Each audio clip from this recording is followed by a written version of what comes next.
I live for welcome. that. I was like, Already yes, living. This is going to be a great program. yes. Please welcome to Intimate Details with Dr. Tiff. I have the esteemed pleasure of introducing my guest today. He is the Victor Jackson, Mr. Glam Rock Soul. He's born in Atlanta, raised in College Park, Georgia. Victor has worked in entertainment for more than 15 years. As a choreographer and creative director, Victor has worked with superstars including the Jennifer Hudson, Lil Wayne, and August Alsina. He has appeared in The Real Housewives of Atlanta, The Game, Step Up, High Water, Low Craft Country, and Candy and the Gang with an electric performance of his single, He Belongs to the City. One of my favorites, but not my top favorite. My top favorite is Layover, but we'll get to that. That's my favorite of yours. Layover. That's a good one. As a performing artist, Victor has appeared in AT&T's Turn Up the Love campaign and was chosen as one of City and Music Forward's 2022 LGBTQ plus emerging artists.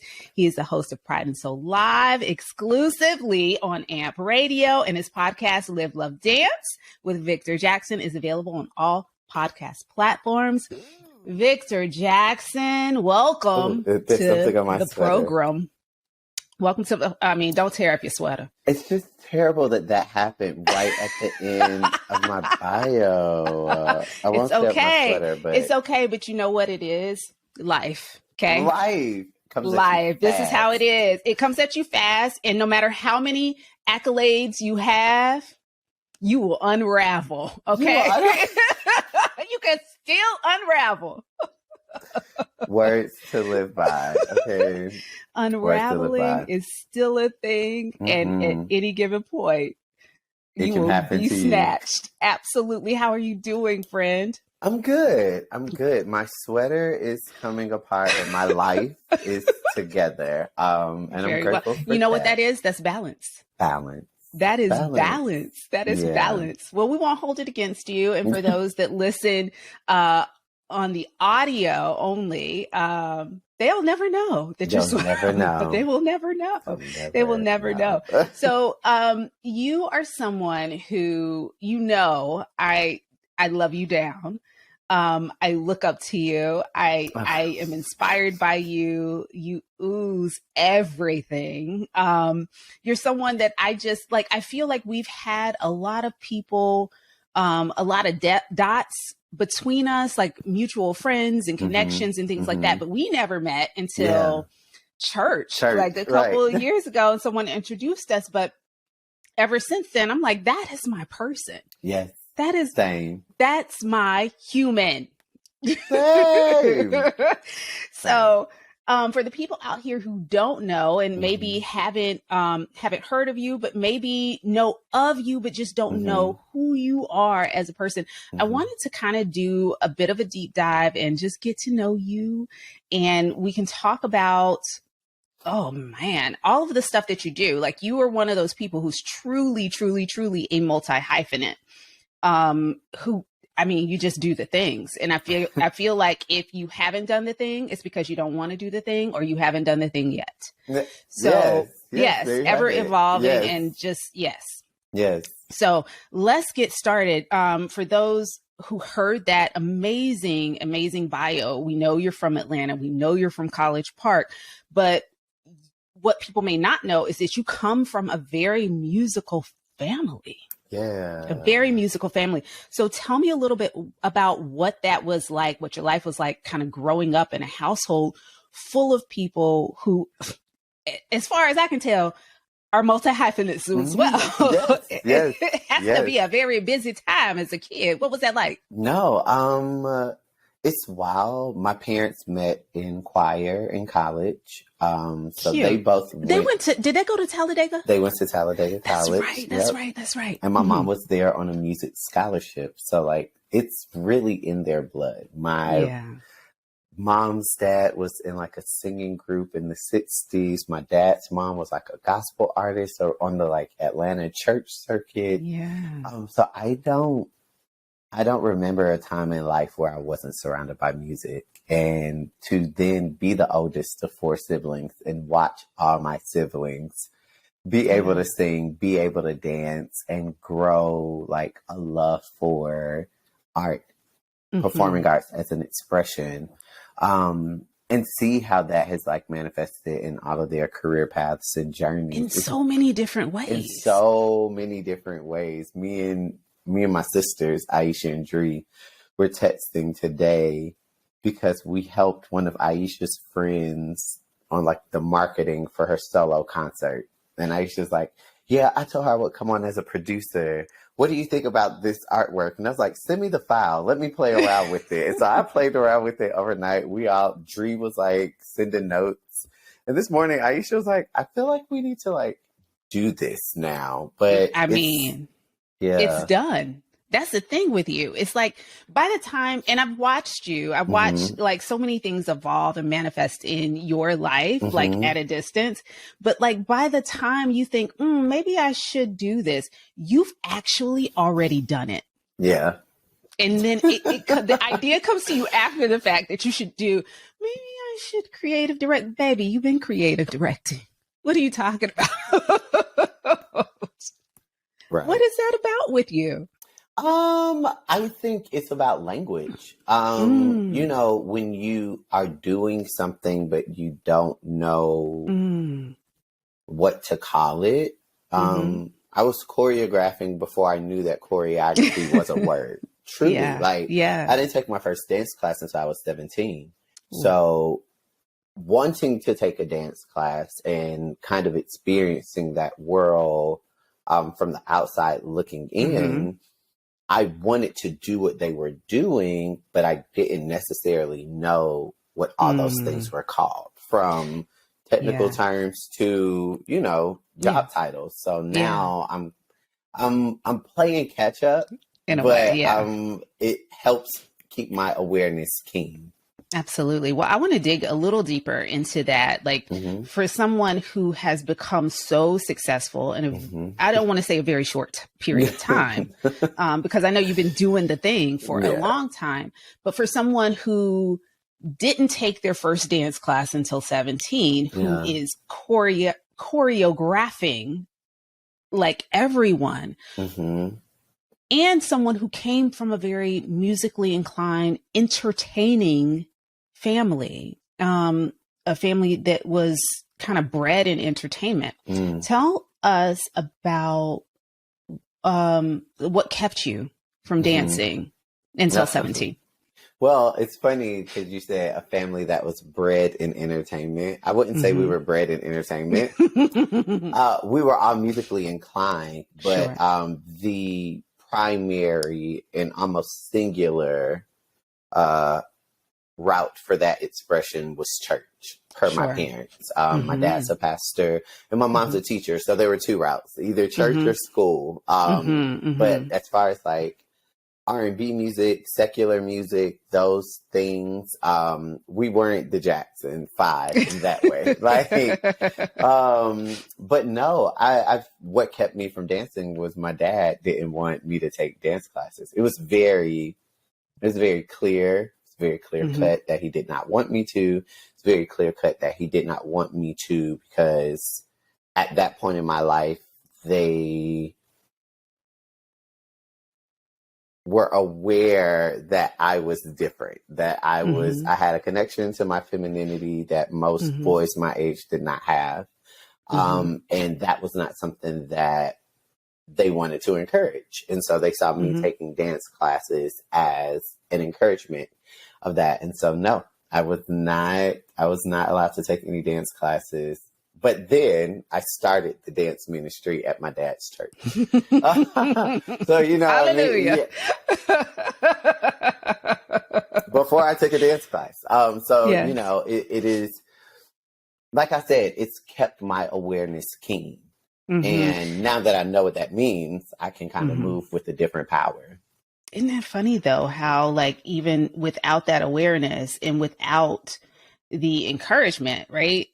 This is something that was in you that was going to get out one way or the other, right? Truly. And I couldn't get it out this way. I'm getting it out in the way that you see fit, but it's coming out. It's coming out. Yeah. So how was that received? You kind of get a praise and worship, I don't know, praise dance ministry on it at the church. How did you sell that? It was a young church that needed the ministries, like that needed the departments, that needed ways to engage my demographic. I was very true forecasting as a child. And I was like, well, you're doing all the other things. Actually, you know what? Before, because I have to go to my first deal. Before I pitched that to my dad, like the initial pitch was when I was 13 and we were at like our home church, the church my dad was ordained in. I was 13. I was like, I do not want to do an Easter speech again. I'm not doing it. Like, I want to dance. And they were like, what do you mean you want to dance? And I was like, I want to dance to Lean on Me by Kirk Franklin. I'll make up the dance, but that's what I want to do. And I did it. They let me do it. I danced in my Easter suit, like I know that's right. Full suit, hush puppy dress shoes, danced to Kirk Franklin's Lean on Me. And after that, every church we went to wanted me to dance or teach their youth to dance. And so by the time it got to my dad's church, it was the bonus. The bonus that he had as a pastor was that his children were a very talented youth ministry, and my mom was a teacher. So when was that light bulb moment, you think, for your dad, that like this thing that I've been fighting and rallying against that I did not want him to do is actually a way to bring more young people, right, to Christ? Like, when did that go off for him? I think twofold. I can think of two moments. One moment within the four walls of the church and one moment outside of,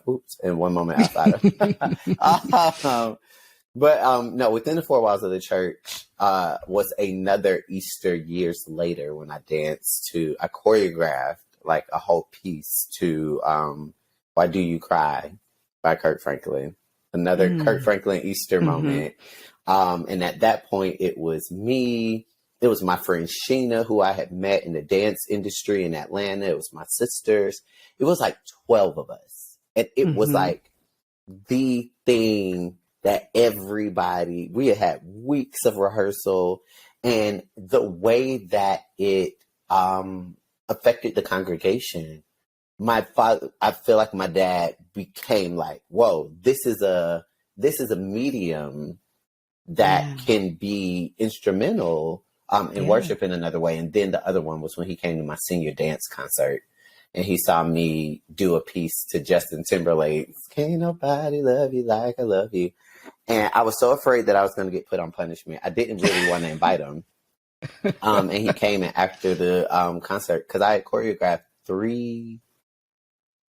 We were required to choreograph one number. I had choreographed 3.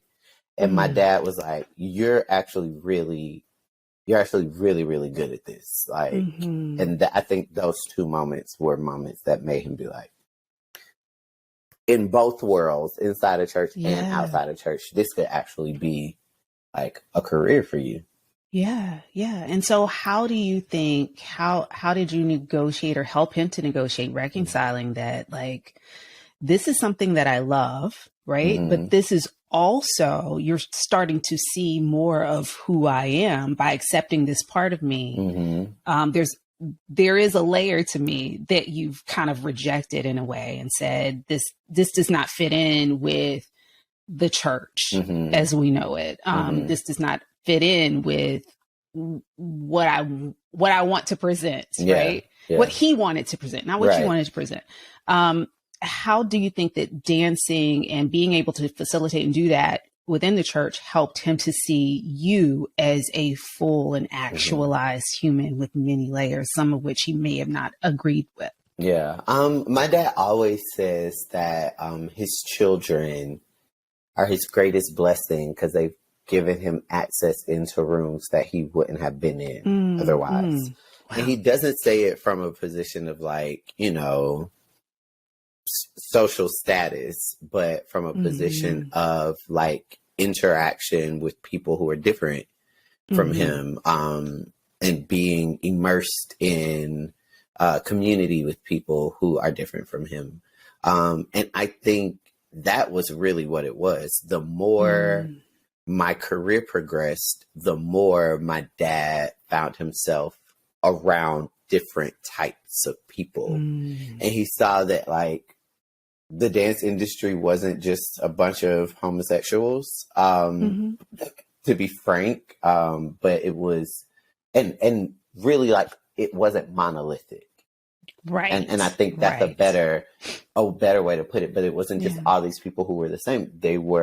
It wasn't full of bad people. Yeah. Like it wasn't just people who were drugged out, coked out, or who were just having, you know, erratic sex everywhere, who didn't believe in God. Like it was everybody. Yeah. Everybody. It was everybody, and everybody had their own light.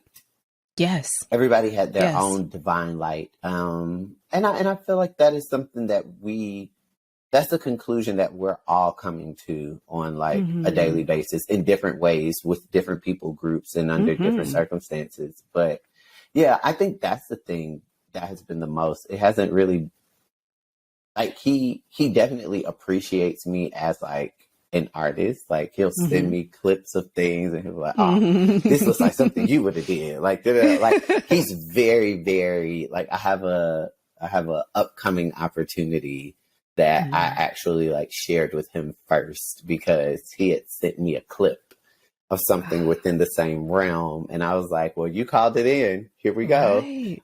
So yeah, it's, I'm seeing, I feel like as that appreciation grows, I'm seeing some of his prayers and hopes and dreams like manifest through these moments. And I think for him, that's the largest sign, because it's a sign, it's a divine sign. Like, it's a big sign. So, that's pretty amazing. You've taken several pivots as well in your career where you fell in love with things and you've also walked away from things. And I know that there was singing also. Dance is a major love for you, but singing is also a major love for you. And there was a time when you walked away from singing. Can you tell us about that? Yes, I'm getting comfortable. Please do. Cozy in. Friend.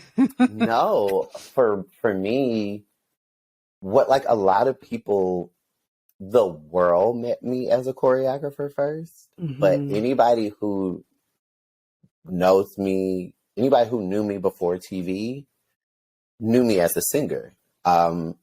Elementary, middle school, high school, honors chorus, all-state choir, governor's honors, classically trained vocalist, musical theater. Like, singing was the thing that basically I inherited. And so it was the thing I did first.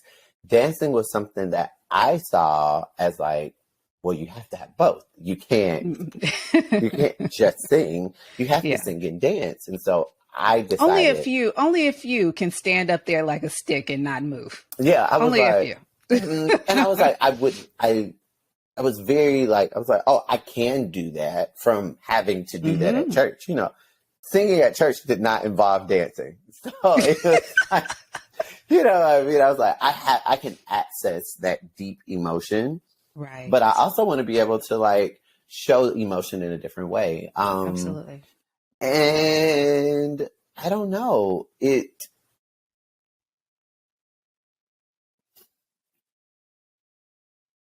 I don't know. I feel like there are many, many times in my life where I have asked God, like, why is this something that I've cared about so much that I can't let it go? Despite like the opposition, the things, the moments with my dad and everything. And so it's always interesting to have conversations about like the whys and the roots of these things and really be like, a lot of this stuff, it's things that I'm still like observing. Still processing, still working through. The thing that I think about is oftentimes the things that, that I run away from myself, right? This podcast being one of them. The things that we run away from that are truly meant to be, that are ours, and they chase us down. They come back, they come back even when we put them down, pack them away, just rebuke it, right? They come right back. And a lot of times I feel like, just listening to your story about even your dad and how this one thing that he just, in a sense, ran from, it was your thing, but he was just like, nah, we're not doing that. We're not doing that. We're not doing that. But then watching that happen and being an outsider, watching it happen and realizing this is exactly what I need. This is what sustains whatever it is, whatever that thing is. And it feels like, music has been that for you. Yeah. Music has been that thing that fed you, that held you, that comforted you, that it was another vehicle in addition to dance that showcases your light, but also sends a message to people. It brings forth so much emotion and clarity and just all the things. The interesting thing was dance was my thing. It was like music was an extension of my parents.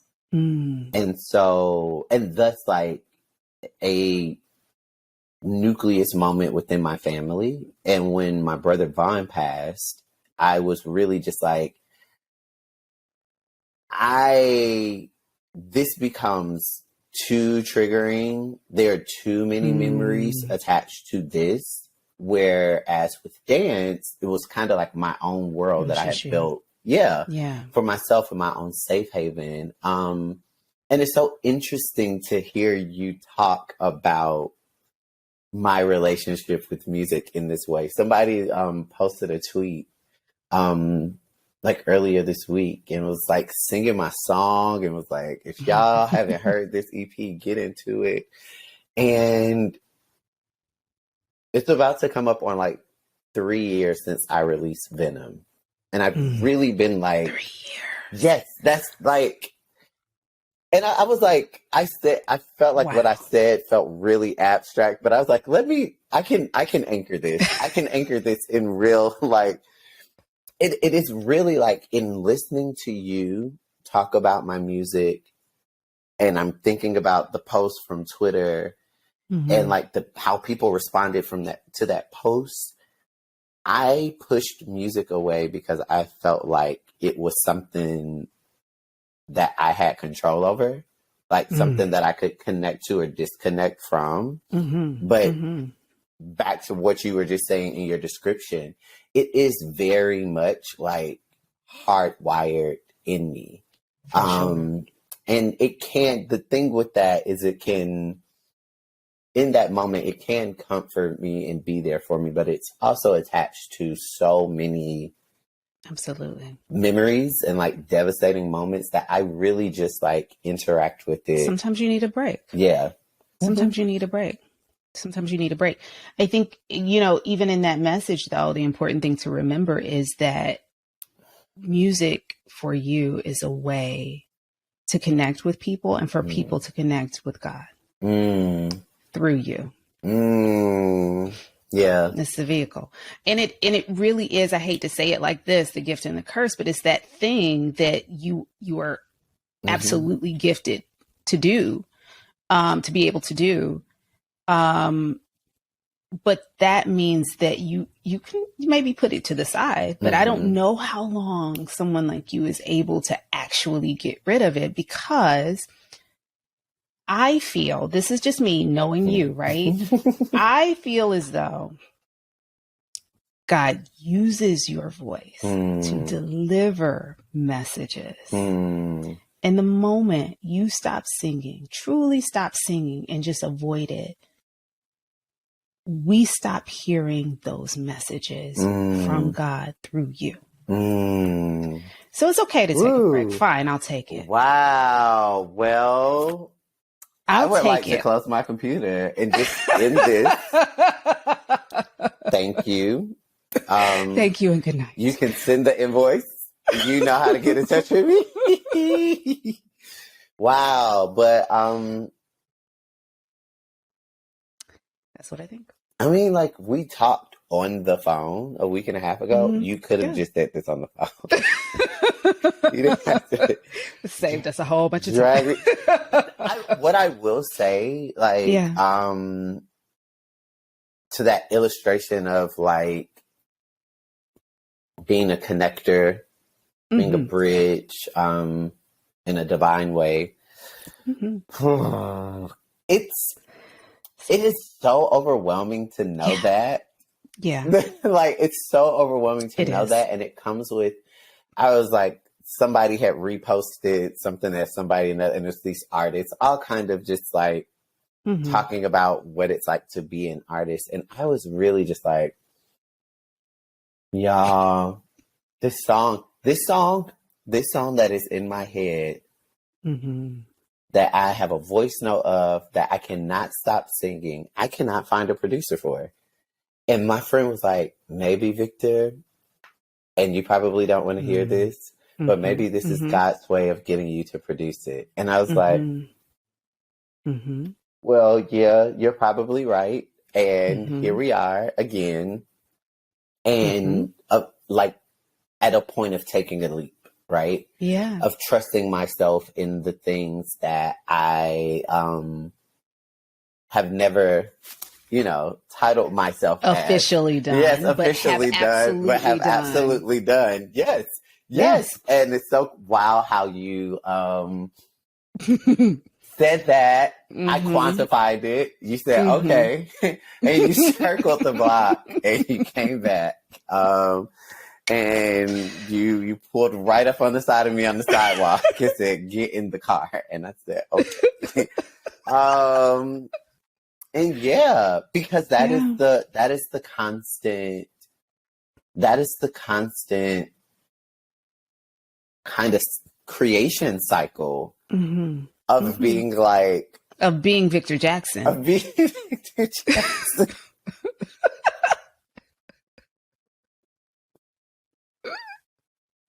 It is. Like, it is, y'all. I know you're so done with me. I'm so done. Like, but you're right. You're inherently very, very right. And it just continues to run up on me. Yeah. Yeah. Well, you're doing it. Yeah. You're doing it, and you're pumping the brakes at times when you're fearful, but not really recognizing that you're already doing it. Well, here's the thing, Tiffany. Right. No, because the last week, prompted by our last conversation, has been God consistently showing me all the ways that I'm already doing it. And being like, so shut up and just keep doing it. Yeah. Okay, fine. Let's check these things off the list. We've got some accountability here. Some folks can check in with you after they listen to this, because I mean, it's all out here. And if your name isn't on the producer credit for this next single, we'll come back to the table. Okay. Yeah. Wow. We'll replay and come back to the table. Wow. Now, so it's on Twitter and on a podcast. So here we go. Absolutely. Got it. Absolutely. Bottom line is your voice, right? Your voice is something that we just can't deny it. We can't deny it. We can't run from it. And our voices, I'll say it collectively, our voices, we can't run from it, no matter how fearful, no matter how anxious, no matter how whatever, we put to that, we feel about it. Yeah. It's given to us, and it's given to us with a purpose. And sometimes the burden of that purpose gets quite heavy, or we get intimidated by it. But what we have to continue to remember is that this is something we were given. Yeah. Like, it's ours. We need to use it. Yeah. And you're here to use it. Yeah. And it doesn't mean that you can't lay that down sometimes. But if it is truly yours, it's coming back. It's coming back each and every time. And you've seen it. I've seen it. Each and every time. I've seen it. Now, yeah. What prompted me to think about you for this episode, and about that, this, you had posted something a few weeks ago from one of your recent shows, and really talking about the fact that you had a huge pivot in your career. And I want you to talk with everyone about that, because for me, when I was thinking about this new season of this new show and kind of what I wanted to focus interviews on in this first season, I really wanted to talk about pivots that people made. I made a humongous pivot in my career as a result kind of the pandemic, thinking I was going into 2020 doing one thing and then being slapped across the face and realizing that was not happening, no matter how much I wanted it to. Yeah. And ultimately going down a different path that I did not expect, but still coming out in 2023 in a great place. And I recognize that with the post that you made. So can you tell our listeners about that post? And again, I know we keep going back in circles, but just I just feel like, but I feel like it's so many, because like so much. That cabaret show, The Muse Effect is the cabaret show that I'm referring to, as I just casually call it, the cabaret show. The cabaret show. Was born out of a series of pivots. Like, it wasn't just one pivot. I feel like the pivot that I was able to speak about, and I believe this is the Instagram post that you're talking about. You know the one I'm talking about. I hope give me a clue so I can make sure that I'm talking about the right one. What God told you to do. Yes, right. After you had, yes. Right. So we're there. You know what I'm talking about. We're there. We're there. No, I'm just making sure. But yeah, so basically, the pivot that I spoke about in the clip was basically God had told me to postpone this show that I had been working on. I had been working on this show for like 4 months. Just really and working on it, not prioritizing it, but working on it. And in not prioritizing it, things kept slipping through the cracks. And I kept running and jumping and saving and boom, boom, boom, boom. Yeah. And it got to the day of the dress rehearsal. I had done an IG live on Glass Instagram, come to the show tomorrow. Whoa, it's gonna be amazing.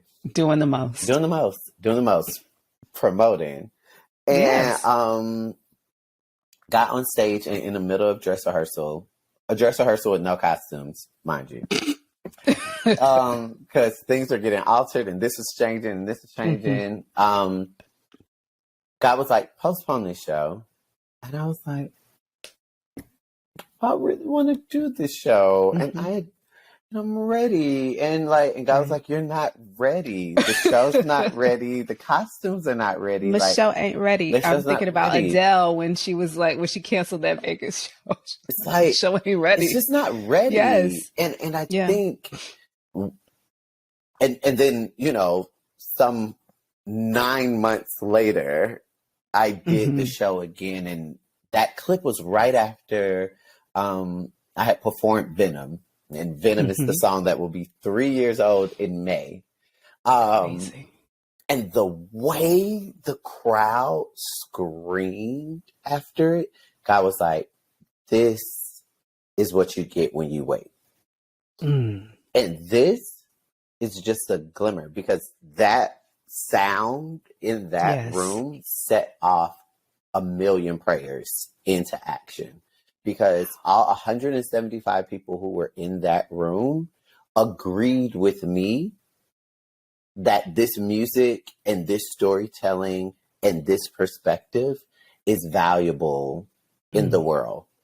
And so everybody walked out seeing me fully as Victor Jackson, the artist, the creative director, the choreographer, the storyteller. And all 175 people who left that building did not have a doubt. And God was like, that is what I wanted you to realize.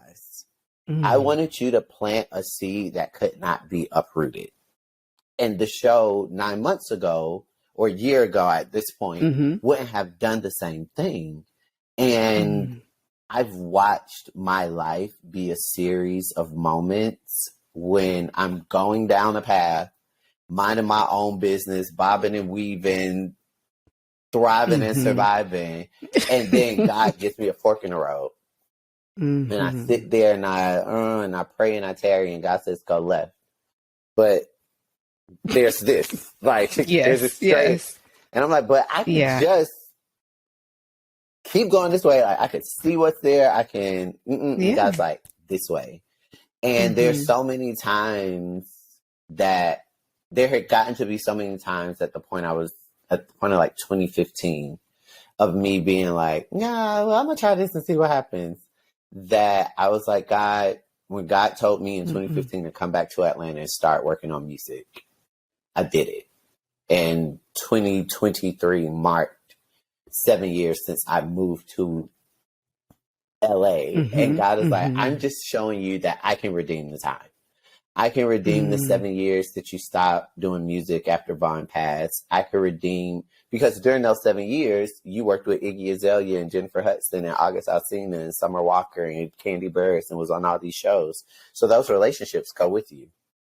And that those relationships and those experiences inform this music. And when you can finally get this music out and get this show out and tell your story, all things will truly work together for your good, and you'll be able to look at the quilt of these experiences and truly wrap yourself in the truth that this was always meant to be yours. It's just like prickling your finger in that quilt making is a bitch.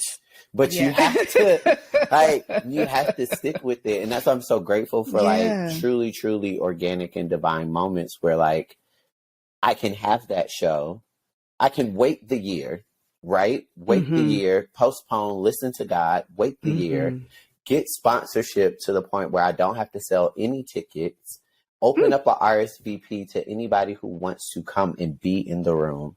And my friend comes, you are there, you witness the moment, not only witness the moment, you see the clip and you're like, that resonated with me to the point where we can talk about this on your own podcast. And that's what God wants to do with our dreams. Connect them in this way where that accountability manifests like true movement. My God. Yes. Agreed. Yeah. Agreed. So that's the video clip. But like, that's why I was like, it's so wild because we get to those points of those pivots.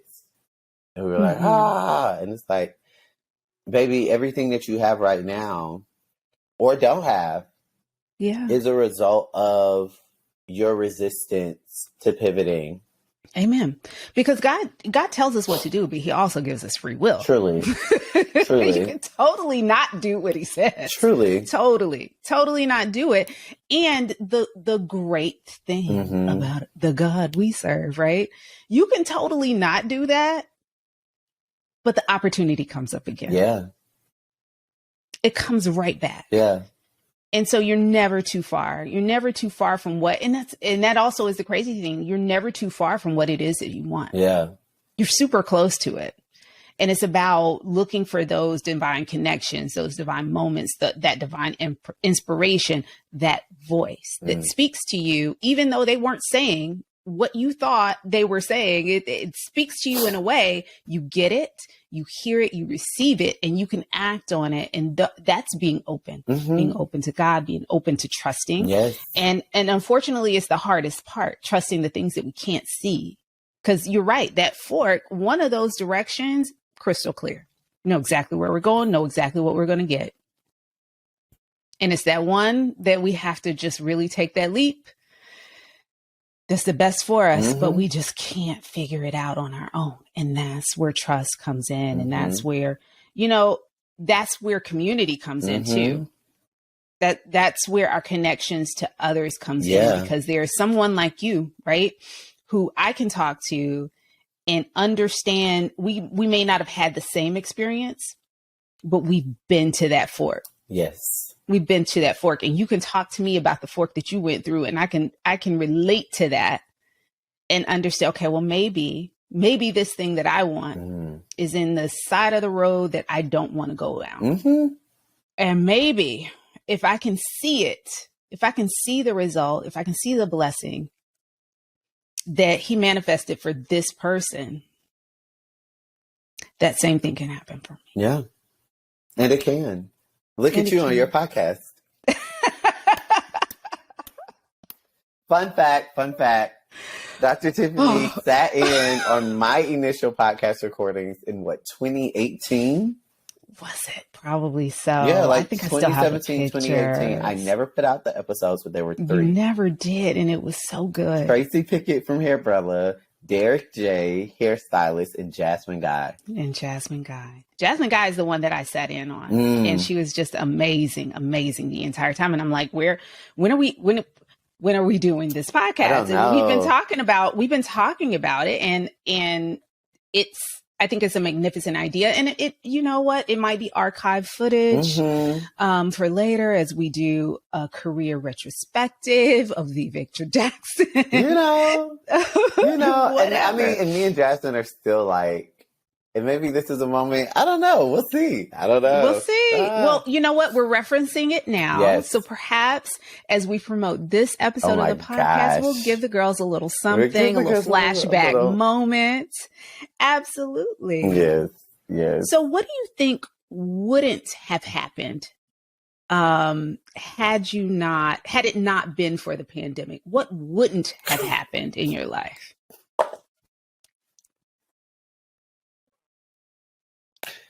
Woo! Am I uninvited from our little soiree tonight? I'm like, I don't even know where to begin. Like, yeah, it's tough. It's a tough question. You know me. Yeah. You know that my life is completely different from what my life was 3 years ago. And that would not have happened if it wasn't for the pandemic. Or wouldn't have happened in the way that it happened. No, I don't think it would have happened. I think the things that are supposed to happen to you will happen. Whether they happen in this time, I don't know. Tell me what you believe. That we are all put on earth to impact certain people. Sure, absolutely. Those people will be impacted through our life or our memory, but they will be impacted. And so I don't know if the actual experience of impact or avenues of impact would have presented themselves without in this way. In this way. Like, that's what I'll say. Like, I do definitely believe that, like, what's for you, it's for you, and like what's meant for you, like, and God is faithful to complete the work started in you. But I've seen it happen in some people's like transition as well in memory. So I always like counter that. But for me, I don't. It's not a belief that I push on anyone else. Right. But yeah, basically, the pandemic, I moved back in with my parents. It was early on. Like up and down breakup moment. Like literally right after Easter, like the day after Easter, that Monday, right? The finale, Easter, and the finale of Insecure was Sunday. Monday, I woke up and I packed up as much as I could in the place that I was staying. I left there to move in with my parents to reset my life. I kept saying I needed a reset. I did not realize, almost Disney movie-esque, that I was like resetting my life by going back to my parents' house and reconciling with a lot of things that happened during my teenage years. And going through therapy and working with like a spiritual healing coach and those moments while I was also living with my parents helped me to mend a lot of wounds in my relationship with my parents, with my sisters, even with my brother in his transition. And it made me really, it kind of made me be able to re-enter the world whole again. With a new perspective of my own. I'm sorry, my phone is ringing. Okay. It allowed me to enter the world again with a new and more clear perspective of who I was and what I was like meant to do. The pandemic was a catastrophic time for a million reasons, and I lost people who are very, very dear to me. But that time of pause also gave me an opportunity to look at my life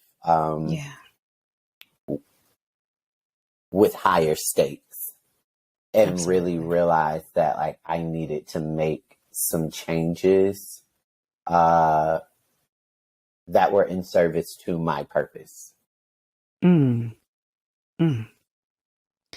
It's interesting because I remember walking into the pandemic as well and feeling as though this was about to be it. It's 2020. Like we were all geared up for 2020. I had and we written started out my year. Of course. I was in New Zealand for 2 weeks. You were. I remember that. I had written out my because you had auditioned for that Broadway show around that time and then ended up. Yes, I remember. I had my whole, literally, I had at least January to October booked out. And I was going to use January to October to completely avoid my living situation and relationship situation by jet setting around the world and being an international teaching artist. And I was like, did that. Like truly was like everything gone. Yeah. And I had to make decisions that affected Victor Jackson, the person, and not the performer. Yeah. Yeah. I think we thought 2020 meant clarity. We thought and it meant clearing out. Yeah. That's what it meant. Absolutely. Absolutely.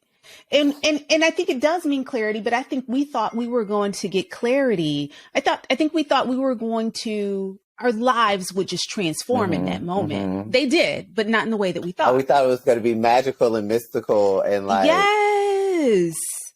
And it did clear the clutter. It cleared the clutter. You know, it leveled some playing fields, cleared the clutter. And I think we did walk away with a different type of clarity, something we couldn't have anticipated or manifested on our own. But it was something that was definitely necessary for many of us to move forward. Yeah. And it's unfortunate that it came in a form of a pandemic and that so many people lost their lives because of it. And so I'm going to ask this last deep question. Because within the pandemic, we all realized we were intimately aware of our mortality. You know, we were literally deathly afraid of catching COVID. And while so many people lost their lives because of this, because of the pandemic, because of COVID, let me ask you, Why did you make it through? Not how, but why?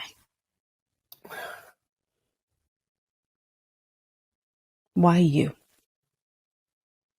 Because it wasn't the end of my story.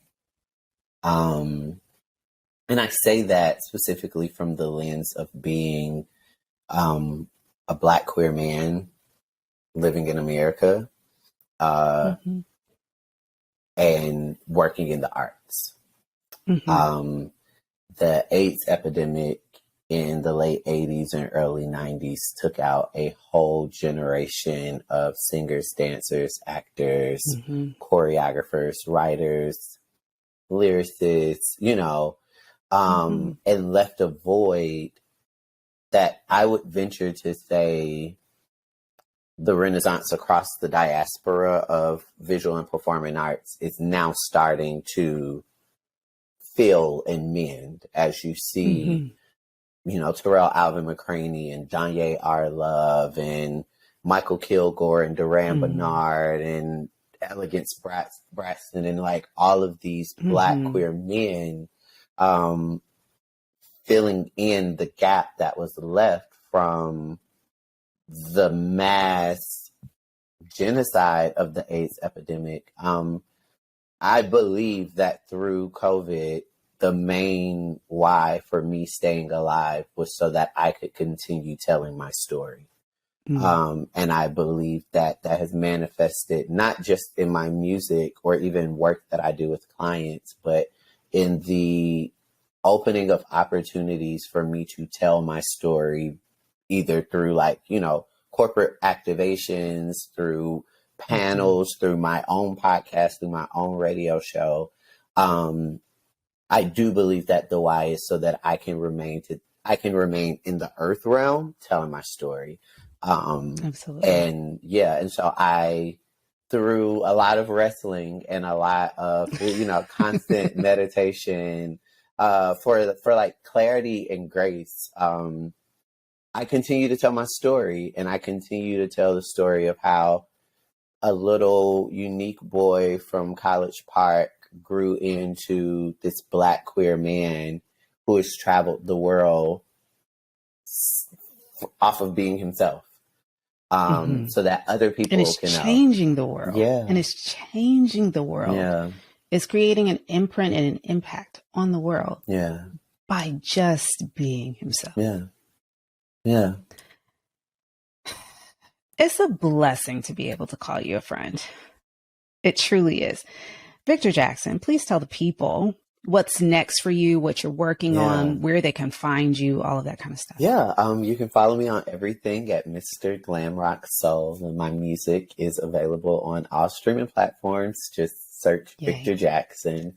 And search Layover, because that is here's the thing. Here's the tea. What? Don't tell me. Here's the tea. Layover is only on YouTube. Layover is only on YouTube. Well, then go to YouTube. Yeah, and you'll be able to see the Bronze Lens Award-winning visual. Yeah, but that is my jam. We're going to put that in the chat, okay? Y'all need to go listen to Layover, come back and put some comments in the comment box, okay? Because that is my song. Yes. He belongs to the city, though. I do love he belongs to the city, and I love the visual for that as well. But I there's something about Layover for me. Here's that I needed. It wasn't my choice for it to not be on streaming platforms, but we are figuring out something to bring it back in a new way. But you can always watch the video on YouTube. You can always watch the video. I just need the people. The people need to know. Run it up. Add it to your favorite YouTube playlist. No, and then I have some things coming up in the spring. Nothing that I can really talk about right now, honestly. Sure. But it's all shaping up to offer everybody an opportunity to approach the week in a new way. So I'm really excited about that, and I'm excited about how it can really spill over into all the things that I do. So just be on the lookout. I will stay Follow tuned. Me and you'll see. Absolutely.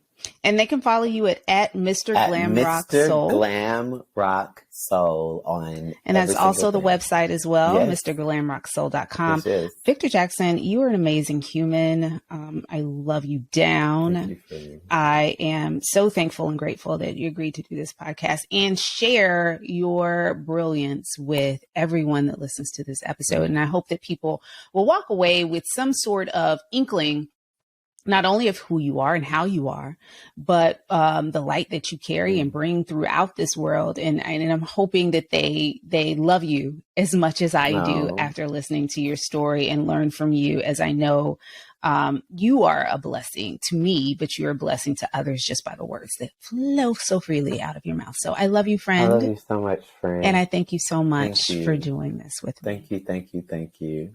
All right, guys, this has been the Intimate Details with Dr. Tiff podcast, and we will see you on the next episode. Ciao.